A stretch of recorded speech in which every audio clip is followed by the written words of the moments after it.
Salam aleyküm. Bu da bugünkü seyirli pavadak. Qum adası. Allah bərəkət versin. Prosta ben xəstəyəm, gələ bilmirəm. Yoxsa gələrdim. Daha bugün bir tane gəlmişəm. Min bərəkət. Seyirli pavadak, Qum adası. Xəli qoymuşam orada. Aha. Hansıdır? Hə, qoymuşam ki, çəkirəm. Çəkir. Ay maşallah. Labançık seyirli pavadak. Baxım ağzına. Dağımızda en seyirli Papadok. Maşallah.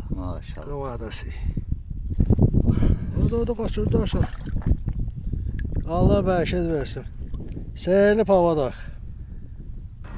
Salam aleyküm. Seyirli pavadakın yeni məkanı. Həftənin 7 günü 24 saat üçün xahişinizlə. Haçan istəyirsiniz, gəlib buradan seyirli pavadak götürə bilərsiniz.